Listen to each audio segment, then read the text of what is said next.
E aí, pessoal, boa noite, tudo bem? Mais um Desce do Salto. Hoje é dia de descansar os pezinhos aqui, descer do salto pra bater um papo massa com uma convidada incrível. Mas antes, vou pedir pra vocês se inscreverem no canal. Se inscrevam no canal de cortes também. Os links estão na descrição do vídeo. Se inscrevam nas nossas redes sociais do pod, que é @poddescedosalto, particular @_Nanamoura. _Animatos. E é isso, vamos para nossa convidada do dia. Seja bem-vinda, Nathalie. Muito obrigada, tô ótima. E vocês? Tudo Muito bem, bem, graças a Deus. Agora vamos da nossa descrição das nossas mulheres guerreiras. Que aqui a gente fala que a gente só traz mulher guerreira, né? Que não quer ser guerreira. Herdeira, por favor. Vamos lá, Ná. Você é neuropsicóloga. Perfeito. Né? Formada. E neurocientista, é isso? Eu tô fazendo mestrado agora em neurociência, mas eu ainda sou mestranda em neurociência, então não posso ainda dizer que eu sou uma neurocientista. Mas tá estudando, tá no caminho. Tô fazendo tudo para que o título chegue até mim. Quando chegar, a gente faz a segunda parte. Isso. Combinado. Round 2. E aí, Nathalie, o que você tem feito hoje, atualmente? Atualmente eu tenho brincado que eu tenho 2 empresas, né? Uma é o consultório e a outra é o podcast A Vida de Influencer, que aconteceu assim. Então eu tenho tentado conciliar essas 3 coisas, que são 3 áreas diferentes. Eu ainda continuo atendendo no consultório, mas muito diferente do trabalho que eu fazia antigamente. Antigamente eu atendia muito paciente de terapia, de psicoterapia. Sim. Hoje eu já não faço mais isso, eu fiz por muitos anos, mas aí realmente não estava dando para conciliar, então hoje eu só faço avaliação neuropsicológica, que é uma avaliação para fins diagnósticos, então toda a parte de diagnóstico, seja diagnóstico de transtorno de personalidade ou de alguma questão neurológica ou psicológica, eu atuo, só que são atendimentos mais breves, então é um número de sessão certo. O seu foco é em reabilitação, né?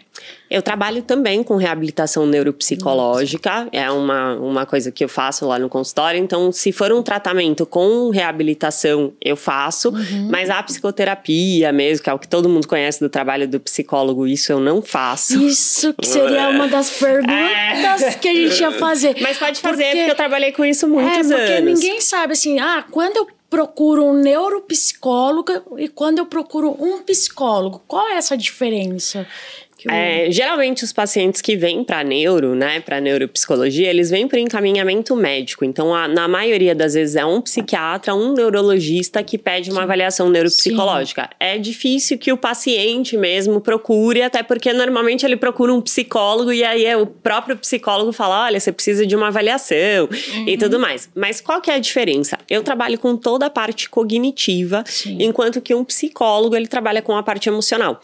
Então, o neuropsicólogo, além da capacidade de acolher e de mensurar as questões que fazem parte do âmbito emocional, do sistema límbico, ele também trabalha com toda a parte cognitiva, então com atenção, com memória, com raciocínio, faz teste de QI, então trabalha com a questão da superdotação, das altas habilidades, então ele atua nesses 2 universos, no universo da psiquiatria e da neurologia. É o que eu sempre falo, eu estudo bastante, né, os convidados antes de vir, e eu vi que você, junto com a Karina, vocês fizeram ontem, foi...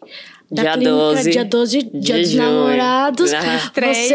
Vocês inauguraram uma clínica, né?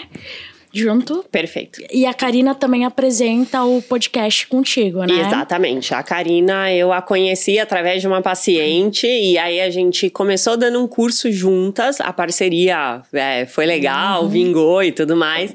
E aí a gente acabou... Estendendo. E a gente resolveu criar o podcast que de verdade, assim, eu não imaginei que ia ser tão bom.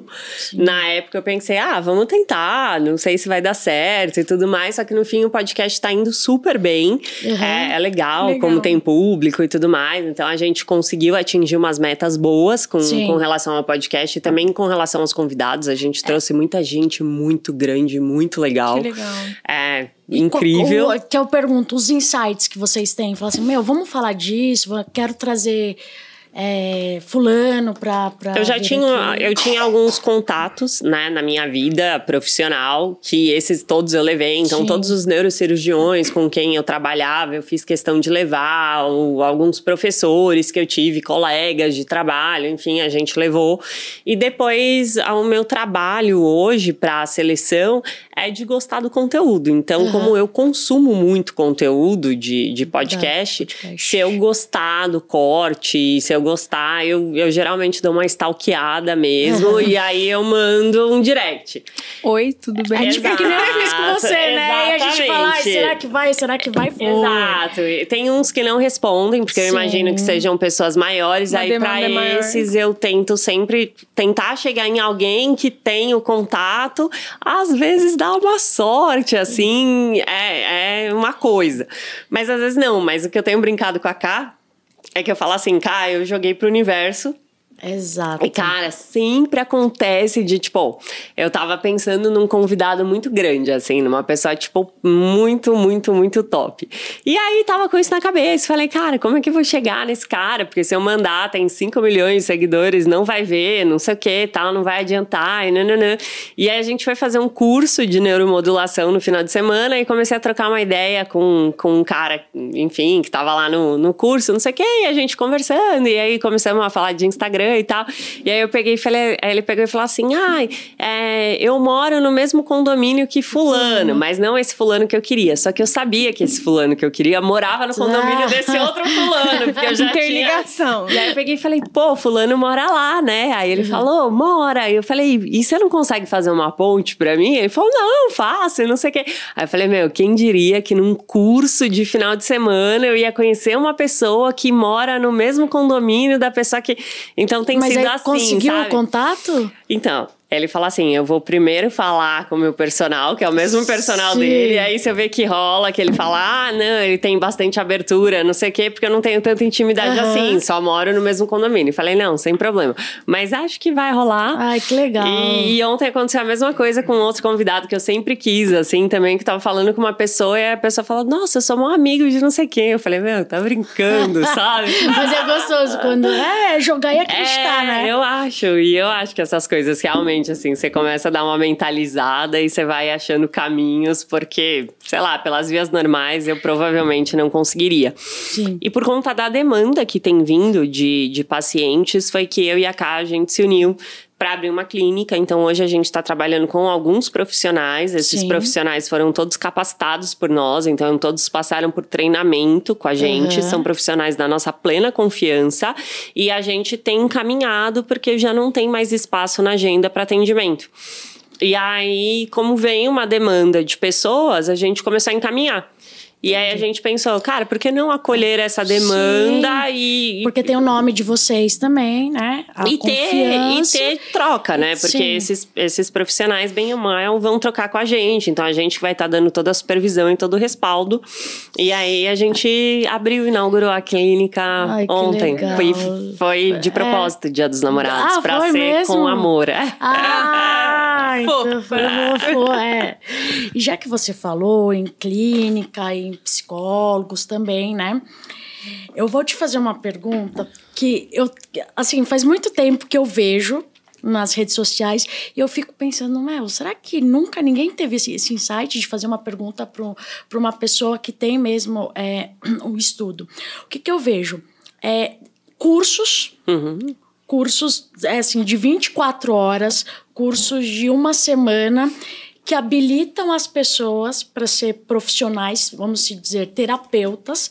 Essas pessoas consomem livros, decoram e se joga no Instagram, se joga nas redes, e você vê um público imenso seguindo essa galera, porque influenciadores, né, sabe? E aí tem engajamento e atende. O que vocês veem? O que você acha em relação a isso? Eu acho que, na verdade, vai se dar bem no mercado de trabalho quem sabe vender o próprio peixe, tá? Então, assim, isso falando em termos de mercado. É lógico que você pode ser muito bom. Se você não sabe falar o que você sabe fazer, você passa por ignorante. Sim. Então, a primeira coisa que a gente deveria estudar em qualquer faculdade, ou até mesmo na escola, é a tal da oratória. Sim. Isso seria essencial de se estudar. Então, é lógico que aquele profissional que se expõe mais, ele vai ser mais visto porque ele está mais exposto. Então, aí estamos falando de uma questão dos próprios profissionais que estudam pra caramba e não se expõem. Então, eles estão sujeitos a isso por não estarem expostos, né? O que acontece com esses cursos e com toda essa questão aí do coaching, de tudo isso que existe e tudo mais? Você aprende, sim, uma técnica, existe uma técnica. A única questão é que, dependendo do que vier, quando é uma questão um pouco mais superficial, ela é válida e ela funciona de verdade. Então, se eu for tratar um problema um pouquinho mais superficial, usando uma dessas técnicas, vai dar bom. A pessoa vai sair de lá satisfeita. Quando a coisa é um pouquinho mais profunda, se você não tiver um preparo, um respaldo de muitos anos de atendimento, de tudo mais, fica mais difícil de você acolher a demanda. Então, vou dar um exemplo prático, tá bom? Eu fiz formação em programação neurolinguística, fiz practitioner, fiz master, depois eu fiz o coaching na época do boom e que não tinha essa coisa do coach como é vista hoje. Sim. Eu fui me aperfeiçoar há muitos anos atrás. Meu pai tinha acabado de falecer, já faz 7 anos. Então, há 7 anos atrás, eu fui fazer. E aí, uma vez no consultório, a mãe de uma paciente minha me falou assim: eu queria falar com você, que eu tô muito nervosa no trabalho, eu só queria trocar uma ideia. Tipo, não é um atendimento, não é nada. Tem como você só me dar uma orientação? Mas um acolhimento, né? Ela chama de orientação. Fala, ela tinha uma empresa e ela tinha muitos funcionários. Ela falou, cara, eu tô perdendo a cabeça com os meus funcionários e eu preciso de uma orientação. Você consegue fazer isso por mim? Claro. Peguei, marquei um horarinho lá com ela, até porque tinha a ver com a questão dela em casa também com a filha. Falei, tudo bem. E aí, eu peguei e usei uma dessas técnicas. Não fiz uma técnica, mas eram perguntas direcionadas para que você chegasse mais fácil no foco do problema, né? E conforme eu fui conversando com ela, eu fui fazendo pergunta. Então, me fala sobre isso, e a gente foi aprofundando, que é uma das técnicas que eles dão em coaching, né? Sim. Ou seja, uma técnica que está acessível para muitas pessoas. Ela começou a chorar.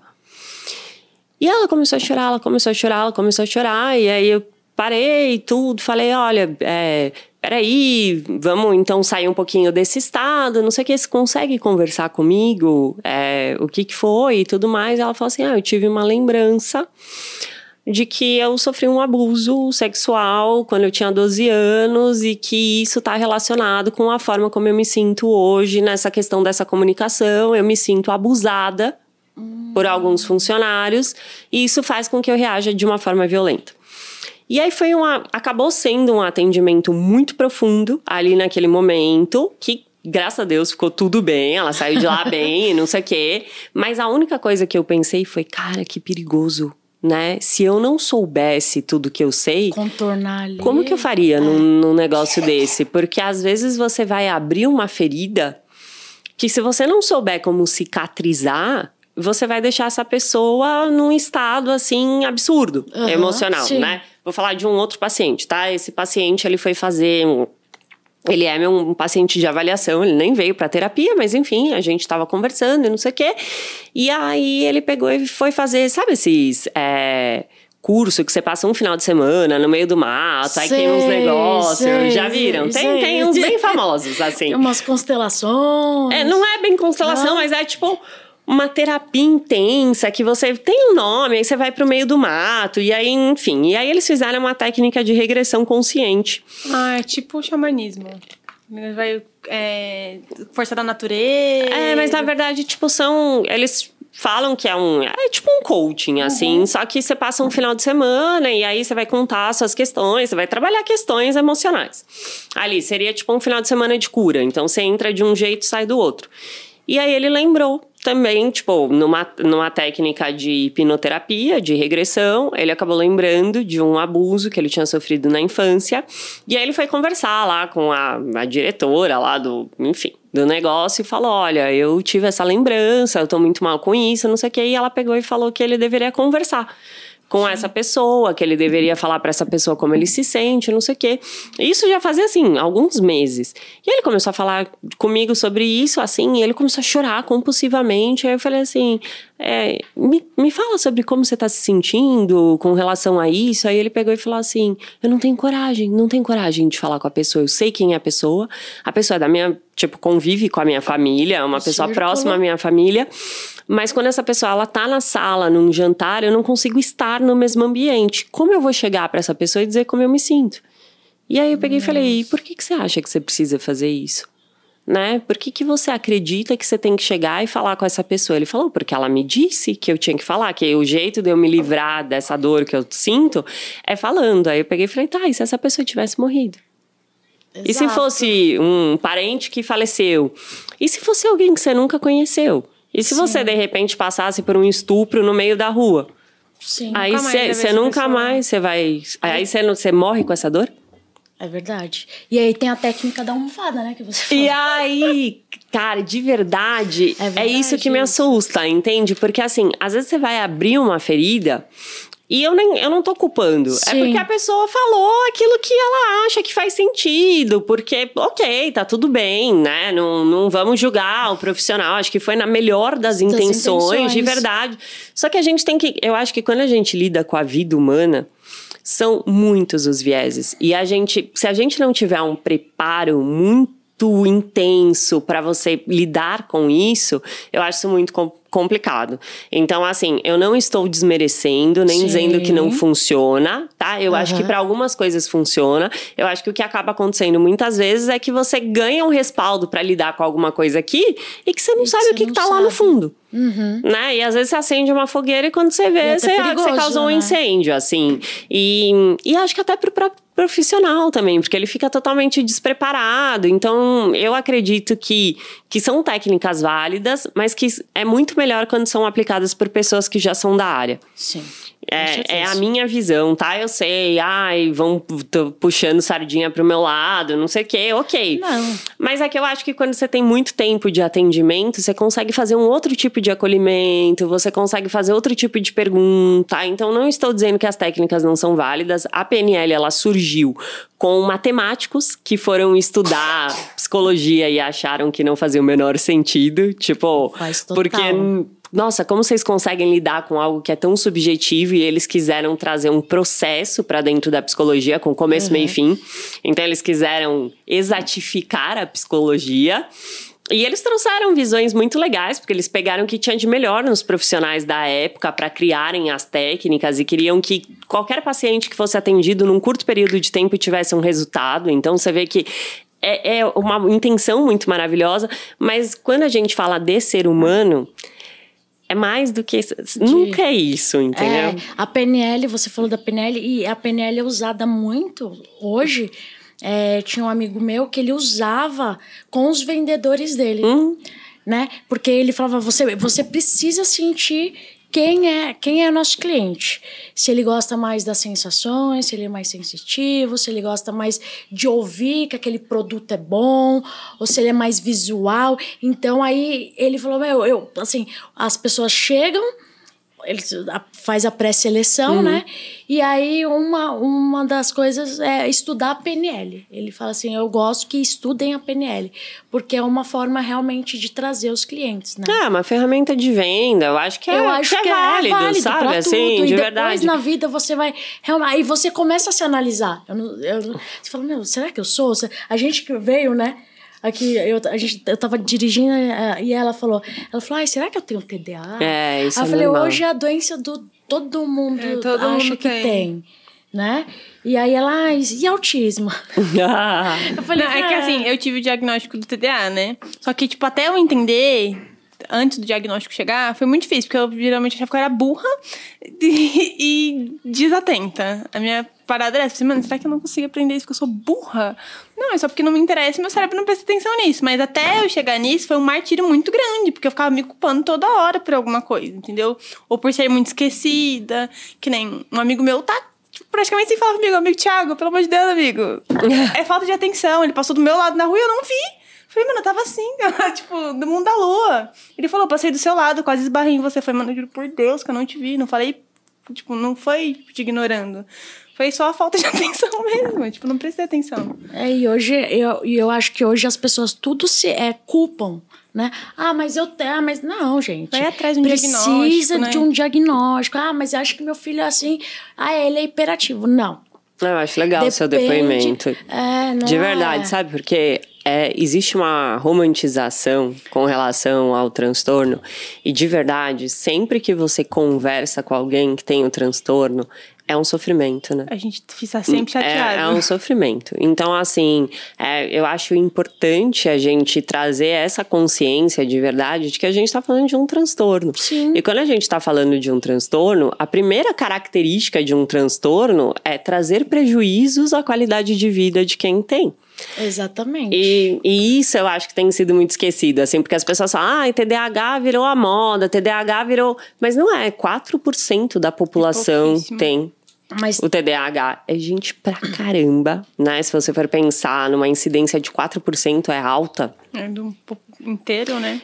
É uma incidência bem alta. Bastante. E assim, são pessoas que têm sofrimentos reais, né? Elas sofrem. Então você vê o que ela falou, eu me senti uma burra. Eu achei que eu era... Então é um sofrimento pra pessoa, né? Mesmo, né? E aí as pessoas pensam que tá dando desculpa com o TDAH, mas não é. É um cérebro que funciona de uma forma diferente dos demais. Sim. Por isso que é difícil pro amigo Thiago entender. Porque ele não funciona desse jeito. E a gente tende a olhar pro mundo com os nossos óculos. Sim. Né? As lentes são nossas. Sim. Então você acha que o outro vai se comportar ou agir da forma como você faria.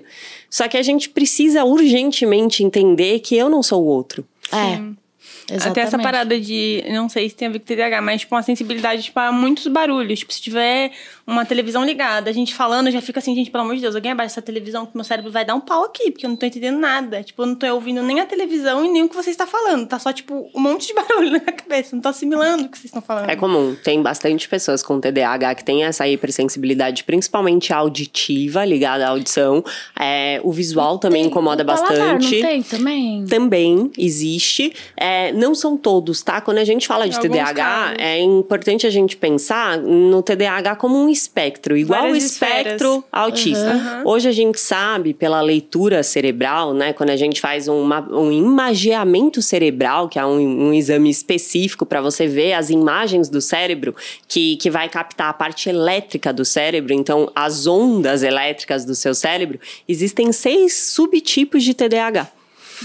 Então, a gente também não vai ter um TDAH igual ao outro. Tem características em comum que fazem parte de todos, que no caso seria essa questão da desatenção e da procrastinação, mas tem TDAH que tem uma extrema criatividade, tem outro que não tem. Aí fala, nossa, mas eu não sou criativo e eu tenho TDAH. Mas é porque é um subtipo específico e a gente só consegue fazer essa diferenciação. Ou quando você faz uma anamnese assim, muito bem apurada, que você vai pegar tudo, você vai ter muito tempo de conversa com o paciente, ou quando você faz esse exame de imagem mesmo, porque aí ali você consegue entender como que aquele cérebro especificamente está funcionando. Então, isso também é legal, porque às vezes as pessoas querem colocar o TDAH numa caixa, né? É assim, mas não necessariamente, porque, de novo, a gente tá falando de pessoas com experiências, que vão moldar tudo, né, o tempo todo. Eu vi uma entrevista da Giovana Eubank, ela falando do Bless, que ele tem uma hipersensibilidade, ele tem uma hipersensibilidade a cheiro, e ela achava que era frescura. Aí ele ia lá comer alguma coisa, né? E aí ela descobriu. É por isso que eu perguntei do paladar, né? Porque às vezes... Mas você vê, é menos comum. Né? Assim, acontece, mas é menos comum. Então, e hoje a gente tem transtorno específico de seletividade alimentar, que não necessariamente é um autismo, que não necessariamente é um TDAH. Por isso que quando a gente fala de diagnóstico, é importante a gente olhar para todas essas vertentes, para tudo, e a gente entender que um ser humano é um ser complexo, né? Não é tão simples assim. Funciona de um jeito. Né? Exato. Por isso que a gente não faz um diagnóstico em uma sessão. O que me ajudou também é que eu faço terapia. Só que assim... Todos deviam fazer, né? Todos deveriam fazer. Façam terapia, é um ótimo investimento. Assim, depois que eu comecei a fazer que eu tive o diagnóstico, algumas coisas ficaram claras, tipo, da minha infância. Tipo, a minha mãe sempre falou que eu contava muita história. E, tipo, às vezes eu chegava pra ela, ai, mãe, você lembra que a gente foi em tal lugar, não sei o que, dizer o que, minha mãe? A gente nunca teve lá, não. A gente nunca foi nesse lugar, não.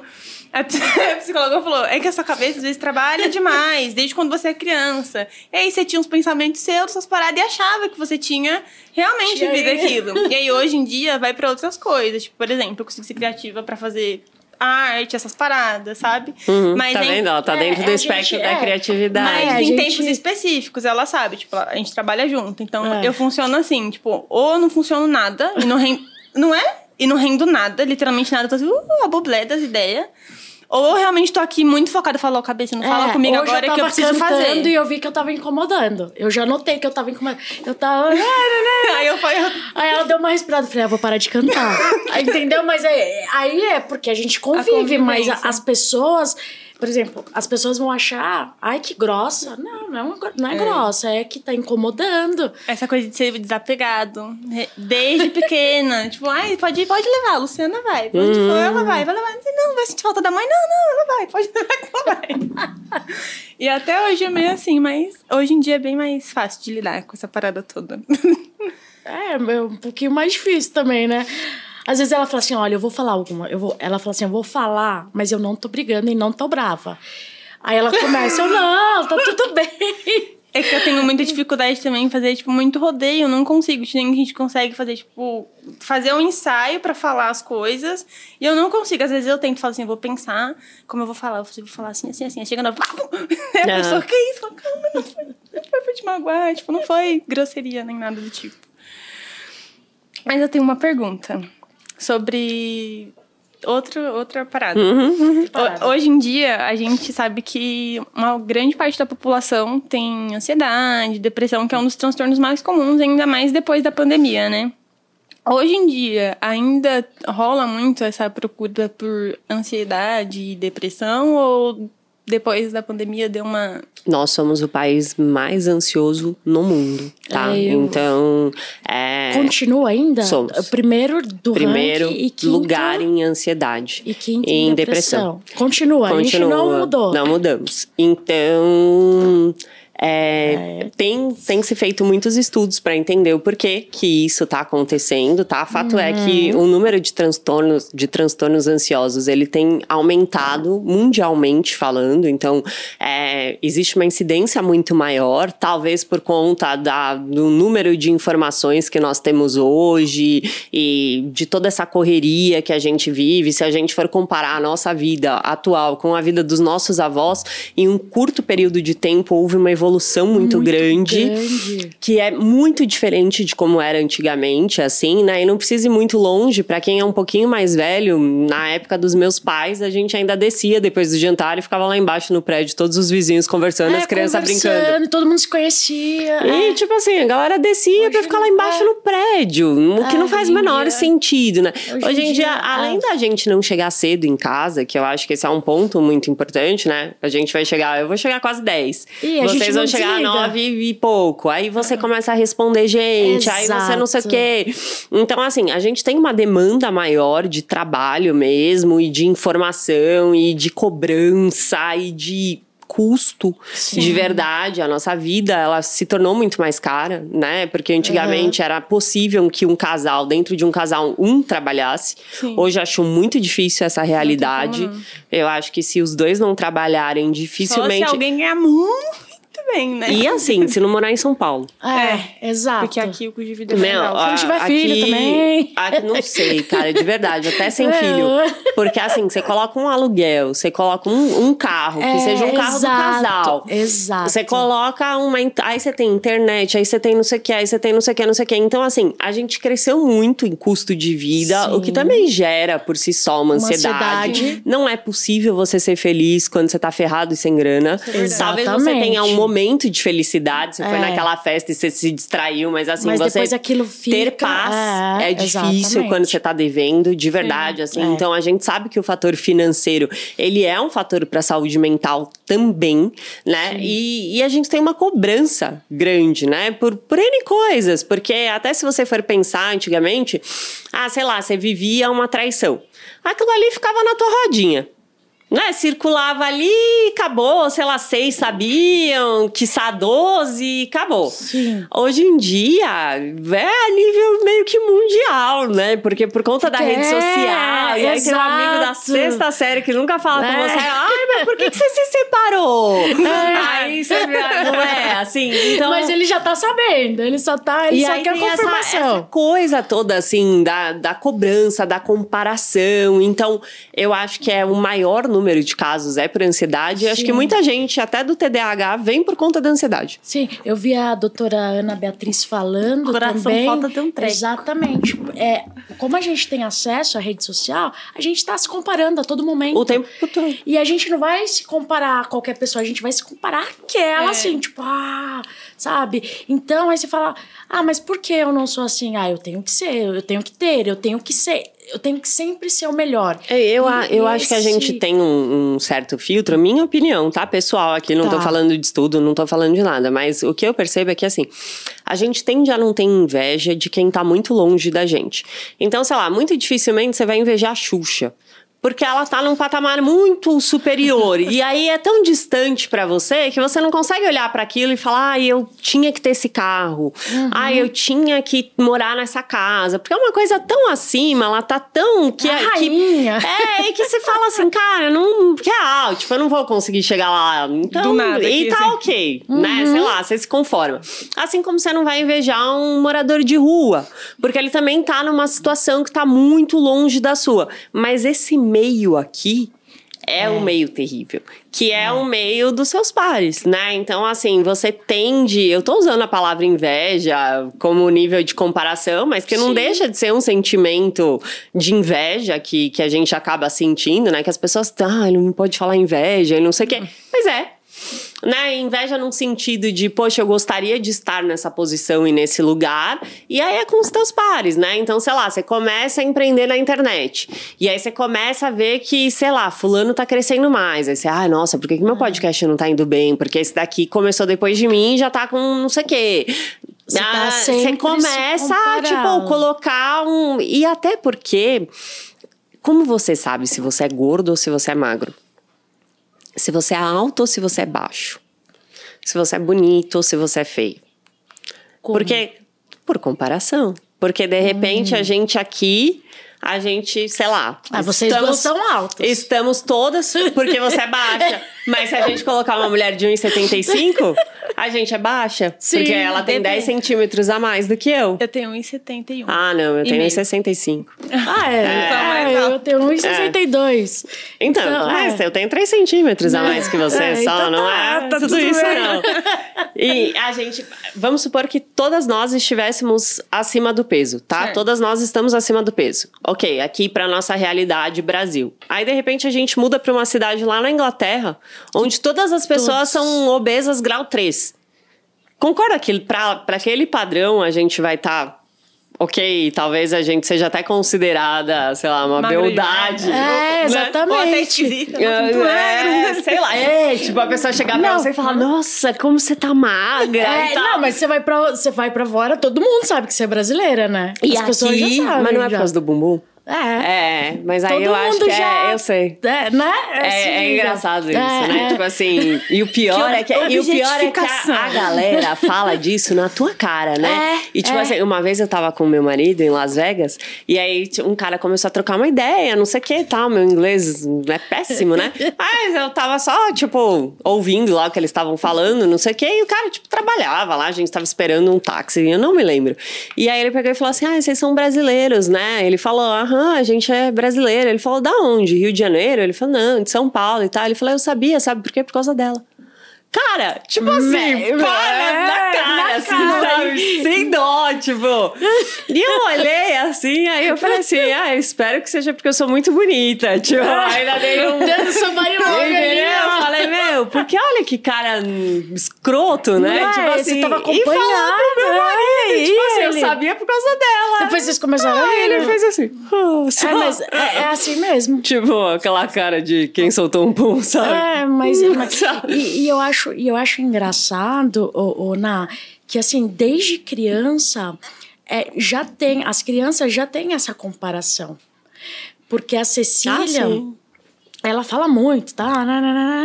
E às vezes eu falo, essa menina fala muito, E aí um dia eu perguntei pra ela, eu falei, filha, o que é ser uma pessoa bonita? Porque assim, eu acho que assim, as crianças... Nossa, ela é linda demais. Eu tenho por exemplo, a Cecília, ela não fica na tela. Ela fica na tela em momentos específicos. Ela é assim. Ela não foi criada na tela. Eu lembro que a pediatra dela falou assim, ela vai querer ver tela? Você coloca na máquina de lavar ali e deixa. Hoje a gente vai na lavanderia, ela fica assim. Aí o dono da lavanderia, nossa, eu falei, relaxa. É desde pequena. E aí eu fiz essa pergunta pra ela. E ela me respondeu assim, mãe... As pessoas têm que estar de banho tomado. Bonitinha. Dente limpo. O cabelo penteado. Fala a outra parte que eu não vou falar. Ai, por quê? E ser loira. Ah, é? Ser loira? Eu falei, não, filha. Existem vários tipos de beleza. E aí, olha como ela tem 3 anos e meio. Mas provavelmente reproduziu algo. Que ela escuta sempre, a parte da limpeza e tal deve ser até da própria escola, né? Tipo assim, não falando, pra você ser bonito, você tem que... Mas, tipo assim, sejam limpinhos, cuidem da sua higiene pessoal, porque é uma parte que a escola tem esse trabalho de educação, né? Com relação à sua... você ser alguém aciado, porque isso é importante realmente, né? Então, assim, você vai explicando esses cuidados. Então, deve ter um negócio de, comeu, vamos escovar o dente, e em tal. casa que eu acho que é também. super importante mesmo. Só que essa união com o ser loira... Aí eu falei, cara, não, filha. Aí eu fui explicar, Aí depois eu fiquei pensando, falei, mas ser loira, qual significa, sabe, assim... Aí eu falei, mas na cabeça dela, ela internaliza que ser loira. São pessoas bonitas. Mas será que é porque, tipo, uma menina... Deve ser que a menininha mais popularzinha da salinha é a loirinha. Não sei. Aí eu fiquei preocupada. Até falei, nossa, daí eu tava fazendo um stories, eu fui lá e desliguei. Deixa eu ficar quieta aqui. Mas sabe o que é importante você falar? Tipo assim... Você é loira também? E me conta, por que você acha isso? E o que tem? O que você acha que a menina loira tem que as outras meninas não têm? Pra você tentar entender, sabe? Até pra você, tipo, entender qual que é esse padrão. Exato, né? E eu falei... Porque às vezes ela vai falar assim, porque a Gabi é loira e é muito bonita. Aí você vai falar, e quem mais é bonita além da Gabi? Aí ela vai te falar outras pessoas, a Amanda, a fulana. Aí você vai falar, e elas são loiras também? Não é, porque vai ter uma moreninha no meio que não. E aí eu acho que é legal, porque ela deve estar fazendo uma comparação com alguém que ela julga como sendo bonita. Sim. É engraçado que quando você é criança, você acha umas pessoas muito bonitas. Aí você cresce e você fala, mãe era bonita, né? Eu era apaixonada pelo Edmundo, Edmundo do Palmeiras, o palmeirense. Hoje eu vejo Edmundo falando... mas ele era um sucesso, nem de homem eu gosto, cara. Aí eu fui casada há 7 anos com mulher. Eu falo, e aí eu falo, puta, Edmundo. Mas ele era bonitão. Ele era considerado. Bebeto, era assim, então... Eles eram padrão, cara. Aí eu falo, então... Não, mas esses de artista, assim, nem tanto. Mas tinha uma galera na minha família que eu achava muito bonito, muito. Aí quando eu vejo foto, eu falo, como eu podia achar essa pessoa tão linda? Tipo assim, não é. Porque eu acho que seu padrão de criança é muito diferente do seu padrão de adulto. E que é muito relativo também, né? Porque isso é incomparável, beleza, é relativa pra cada um, né? Mas a criança... Talvez eu ache você linda e chega a pessoa falando, mas eu não acho. Exato. Eu acho você maravilhosa. E vocês já notaram um negócio que talvez, não sei se você... Mas uma coisa que me intriga muito, que é uma coisa que eu gosto de testar isso. Tipo assim, tem uma mulher que a maioria das mulheres consideram como muito gata.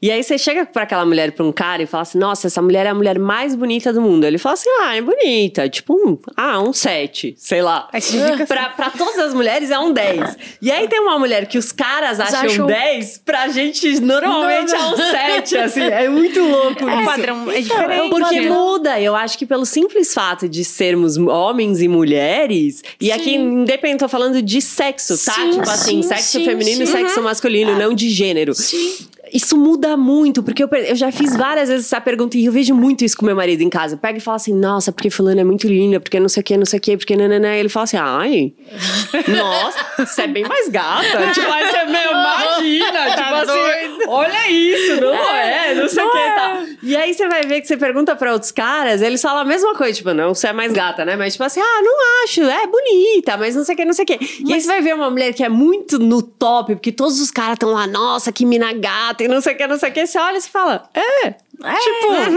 bonita. Talvez porque não seja palpável. Não sei, talvez porque... Pra pessoa. Cara, eu não sei, eu acho que tem a ver com questão de objetivação.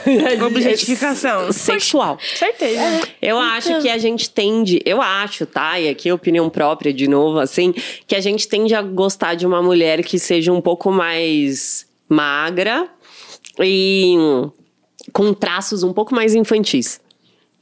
Pode ser. Eu acho. E acho que os homens...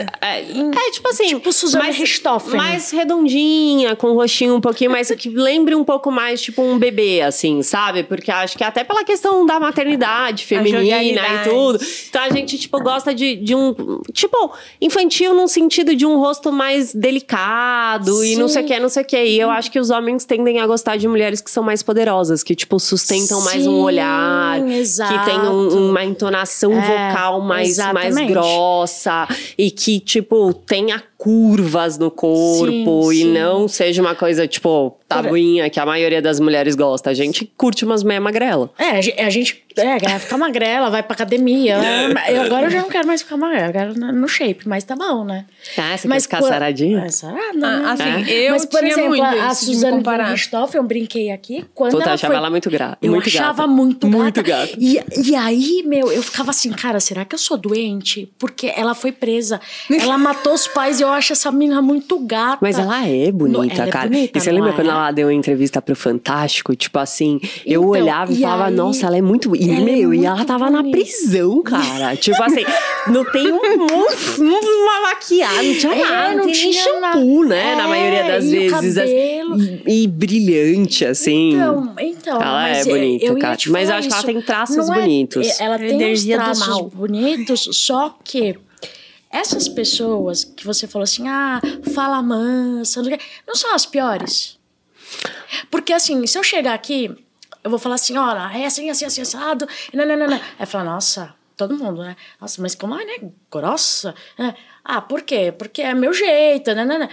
Aí você vê uma pessoa, nossa, essa daí não mataria ninguém. Pacífica. Você tá... Passa aquele Então, eu não mataria ninguém. Então, não são as piores? Eu acho que as piores pessoas são aquelas que manipulam muito bem. Tá, e isso eu não diria que tem a ver com a forma como você fala, no sentido de tom de voz ou tudo mais. Então, mas da forma como você consegue induzir uma conversa para conseguir aquilo que você quer. Então, exatamente. A tonalidade de voz muda quando, por exemplo, quando ela estava sendo defendida pelo advogado Chico Barney, a tonalidade de voz dela na entrevista, mas eu não queria. Então, mas você lembra que ele... E depois o microfone ligado, e ela falava assim, mas eu preciso chorar mais, não sei o quê. E a tonalidade mudou totalmente. Então, mas eu acho que porque naquele momento específico, ela foi induzida a fazer uma encenação.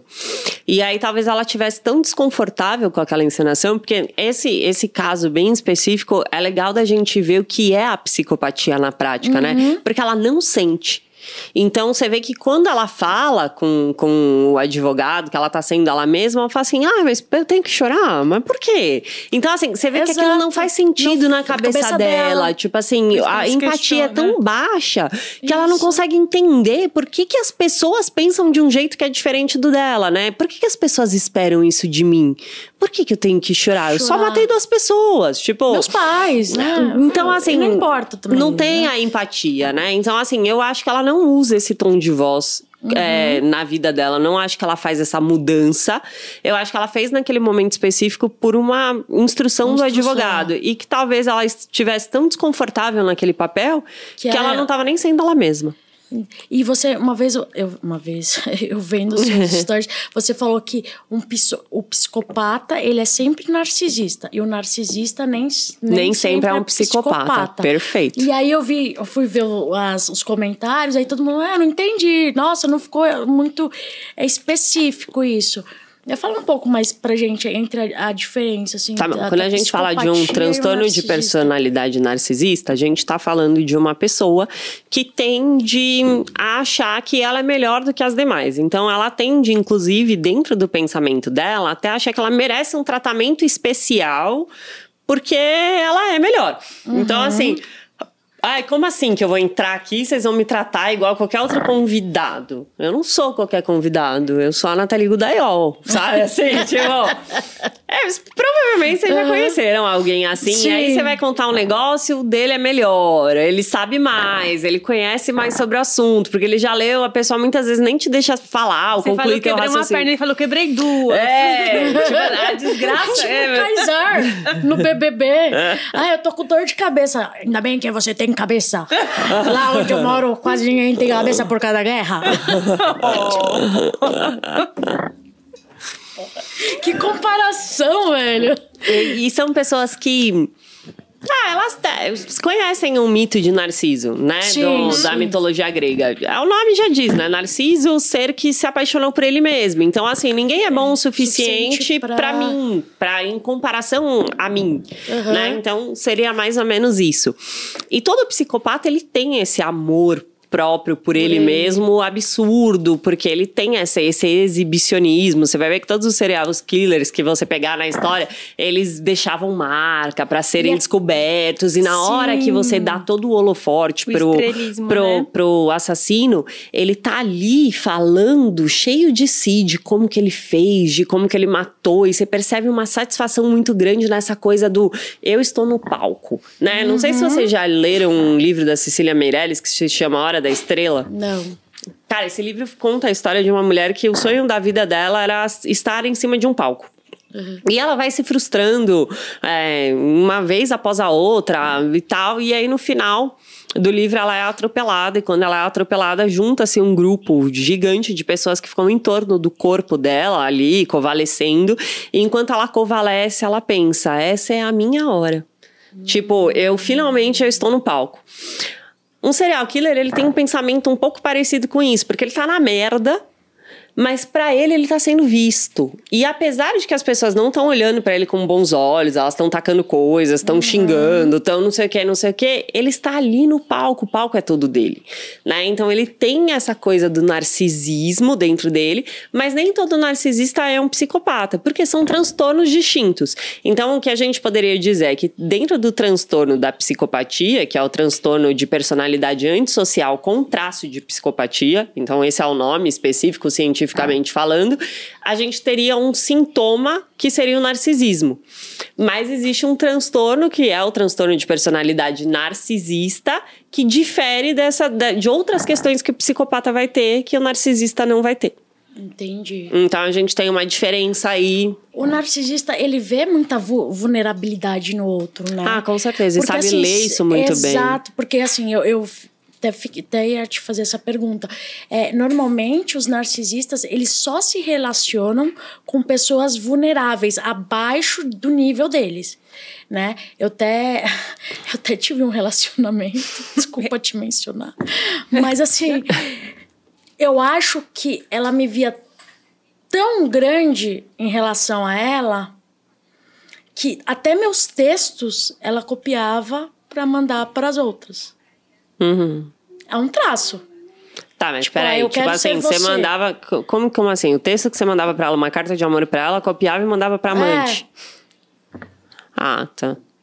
Isso mas aí pra mim é mais um traço de insegurança, por dois motivos. Um, pela traição, e o outro pela cópia. Tipo assim, eu me sinto tão incapaz de falar do meu próprio sentimento que eu preciso, tipo, pegar um texto que não foi feito por mim pra exemplificar aquilo que eu sinto. Aí eu falei, Então, aí quando eu fui pesquisar a fundo, eu falei, cara, mas é muito inferior a mim. Então, aí eu comecei a falar, narcisista. Aí todo mundo pra mim agora é narcisista. Então, a sua teoria cai por terra, porque você não acha que se o narcisista se relaciona com uma pessoa que é inferior a ele, e ela te via como alguém superior, você não acha que ela é muito mais insegura do que narcísica? Pode ser também. Eu também acho. Eu acho que na maioria das vezes os relacionamentos abusivos, eles vêm justamente dessa relação. Eu achar que o outro, sei lá, eu me sinto inseguro com relação ao outro e aí eu começo a tentar podar aquele outro pra me sentir mais perto. E aí eu começo a falar mal daquela pessoa. Sim, pode ser também. E aí eu fico... Aí a gente... Você que falou, né, do... Codependência? Não, mas dos ciclos tóxicos. Ah, sim, que o narcisista geralmente se relaciona com pessoas que são codependentes, né? Uma pessoa que acha que pra ele, tipo, que é uma peça importante, pessoa muito importante na vida do narcisista. E aí a pessoa que é codependente fica ali pra poder ser esse ponto de, sei lá, de qualquer coisa na vida de fulano. E aí a pessoa que é codependente tem essa tendência a repetir, né? Esse ciclo tóxico, assim, sempre de vulnerabilidade. Olha, de verdade, eu diria que todo relacionamento patológico tem duas pessoas doentes, tá? Então tem, tipo, uma pessoa doente, uma outra pessoa doente, mas não necessariamente que essa pessoa entra no relacionamento doente, mas que ela adoece. Porque do mesmo jeito que a gente fala que um dependente químico, né, os pais e a família, os que se relacionam com ele se tornam codependentes, você concorda que eles não nasceram codependentes? Eles se tornaram codependentes a partir do momento que eles tiveram um dependente químico dentro de casa? Eu acredito que nos relacionamentos abusivos as coisas aconteçam exatamente da mesma forma. Às vezes você entra no relacionamento saudável.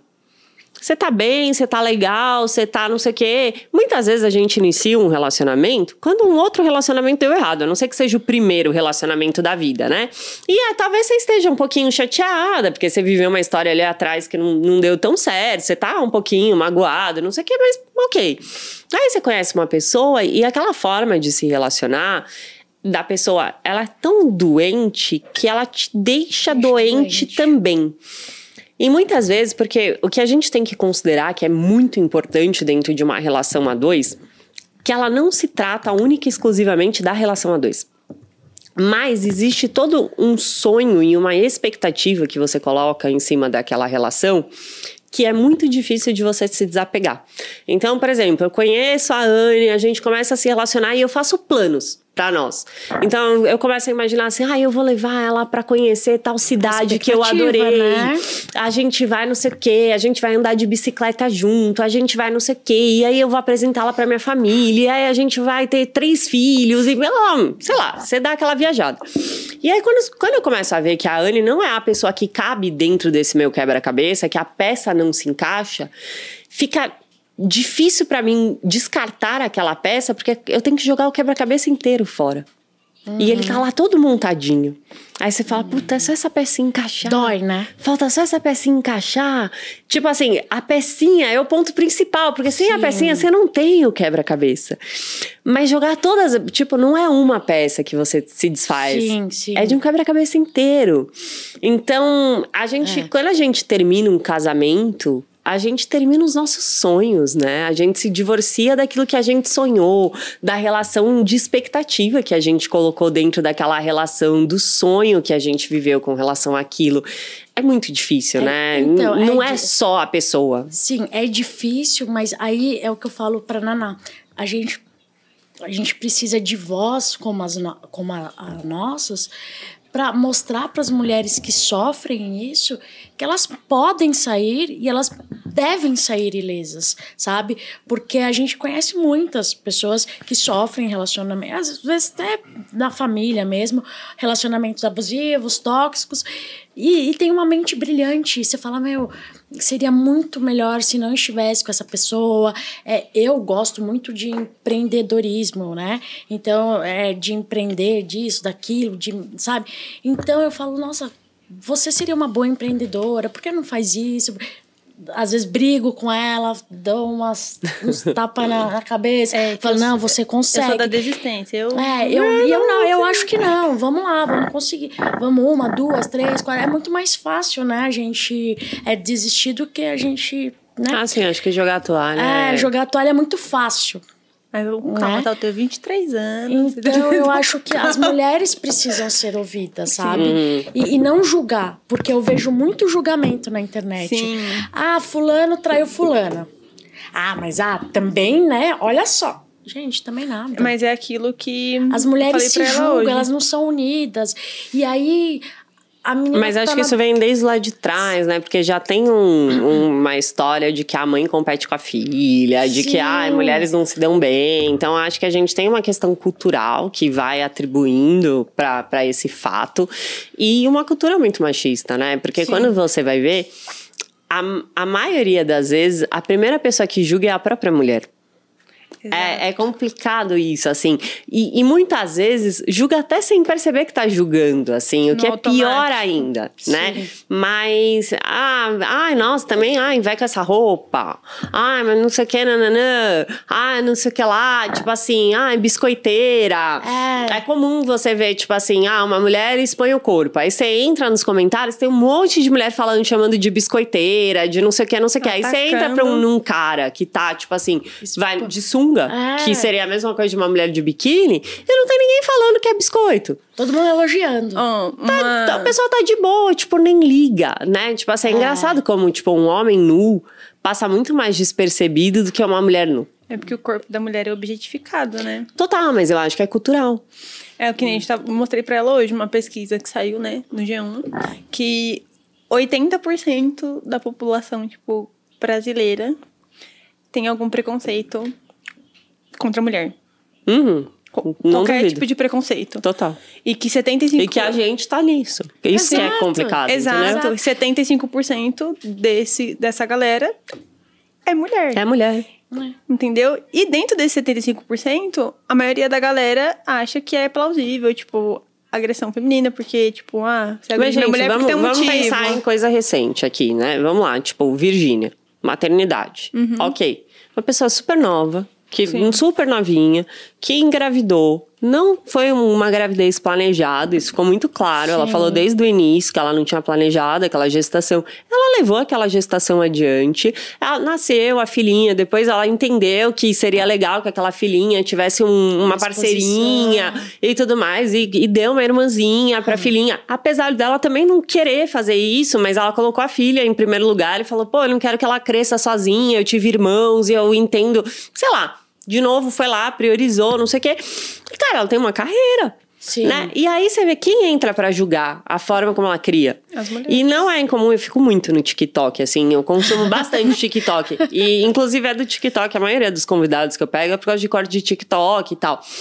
E aí eu vejo direto uns vídeos de, tipo assim, ela postou um negócio nos stories e a galera coloca assim, olha a cara de nojo que ela fez quando a filha dela, não sei... Cara, juro... E isso me dá dó, porque eu penso assim, é uma mulher falando, e a gente não tá no lugar da pessoa, cara.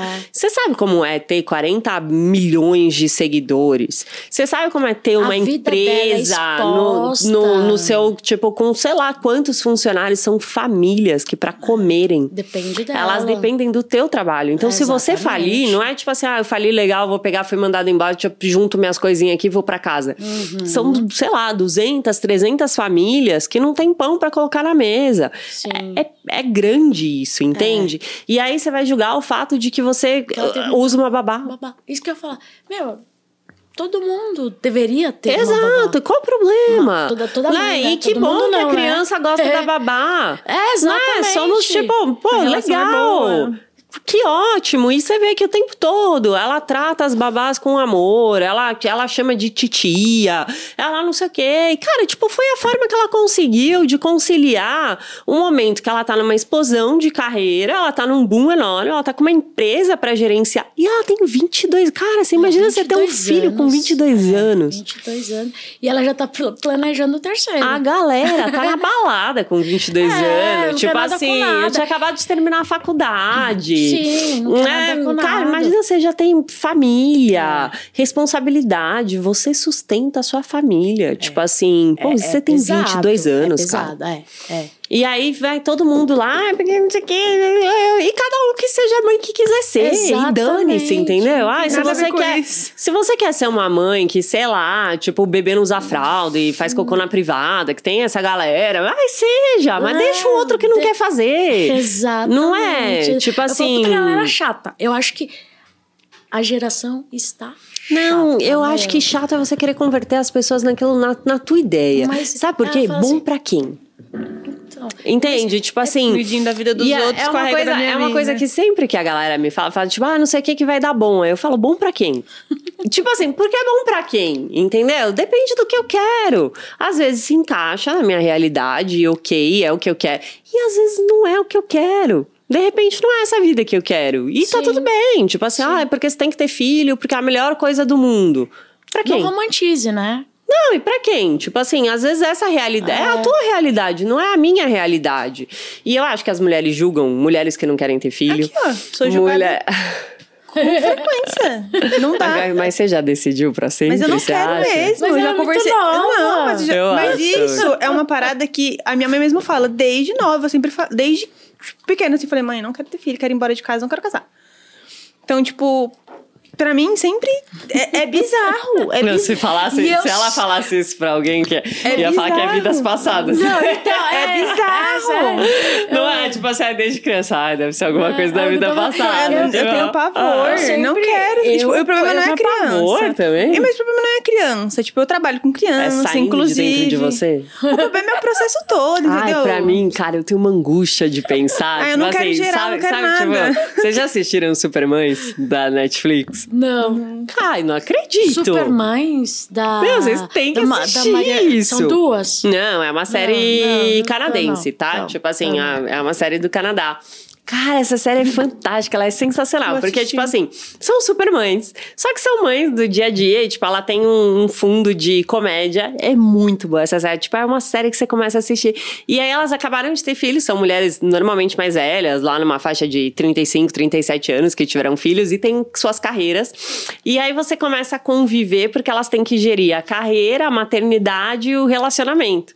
E aí tem uma cena específica que ela se divorcia, a atriz principal lá, ela se divorcia do marido e tal, porque eles não estão se entendendo, ela descobre que o cara tá traindo ela, e ela tá com um bebê, e ela acabou de ter o segundo filho, aquele inferno. E aí ela começa, tipo, paquerar um cara do trabalho, que é mais novinho, não sei o que, e ela fala, cara, vou só me divertir e sair com esse cara, não sei o que. E aí na hora que eles estão lá, não sei o que, no motel, sai um esguicho de leite, assim, na cara do cara. Mano, isso me dá uma angústia. Só de pensar nisso, assim. É um negócio que te jura, assim. Nossa, é muito bom, sabe? Viu só? Só de pensar me dá tão... Meu, não é angustiante você pensar que, tipo assim, ai... Vai sair de mim, eu vou ter que amamentar. Ai, não sei. É tipo assim... Me dá muita angústia também. Só de pensar que eu vou ter que ter a responsabilidade sobre a vida de outra pessoa, que eu vou ter que fazer um ser humano. Assim. Essa parte, tipo, eu não ligo. Porque eu acho que eu seria boa pra educar, entendeu? Mas cara, eu sempre... a parte do, tipo assim, ai, tem uma... Ai, eu passo pra próxima. Sei lá. Tipo assim, e de pensar que vai ficar saindo leite e que é quente.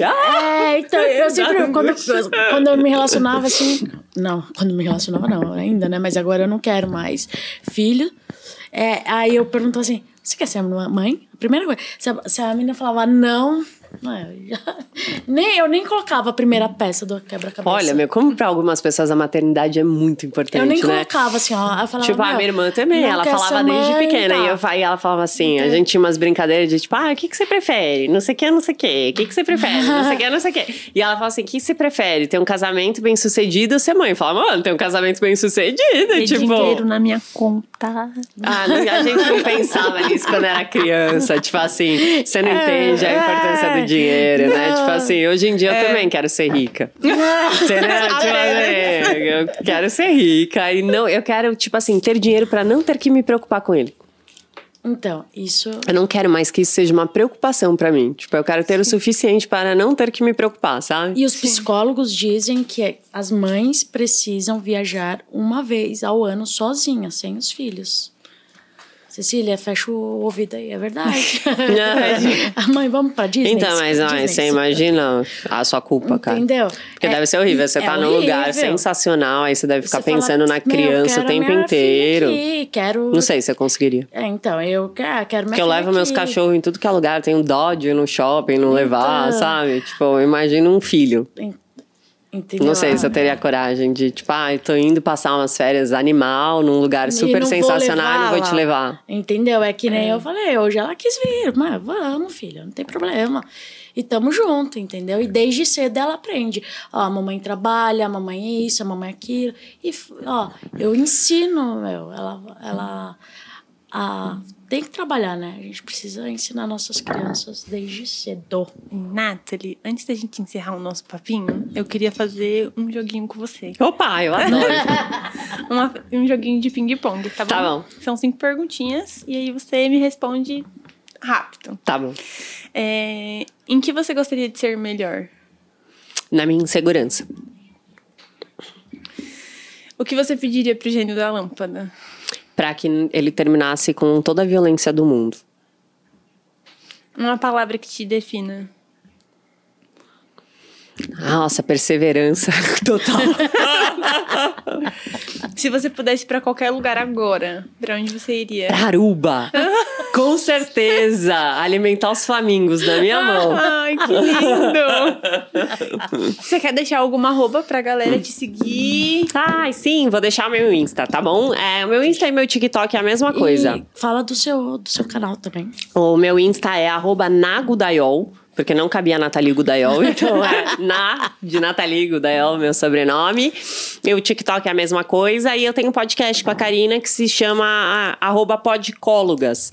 A gente deixa também. Pod e psicólogas. A gente vai deixar. Não, é porque a galera acha podólogas, direto, cara. Cuidar dos pés. É podicólogas, tá? Galera, todos os arrobas vão estar na descrição do vídeo. Sigam todo mundo, sigam a Nathalie, acompanhem o podcast dela também. Sim. Um beijo pra vocês, tchau. Até o próximo episódio do Desce do Salto. E é isso aí.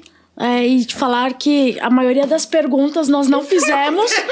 Normal. Nós não fizemos, mas é isso. O papo rolou super bem. Adorei ter você também, aqui. muito. Tinha que ter mais umas Obrigada 2 horas de conversa. verdade pelo A gente combina de novo, Meu, tá? a Quando gente vocês quiserem. combina, E aí a gente combina de vocês irem lá também. Eu acho que vai ser legal a legal. gente fazer Vou essa adorar. troca, sabe? Tipo, Fechado. já ficar ao vivo, assim. Que aí não tem como falar, adoro. não. Não dá pra Pode negar o deixar. convite. É isso, Tá gente. bom. Tchau. Beijo. Tchau, tchau.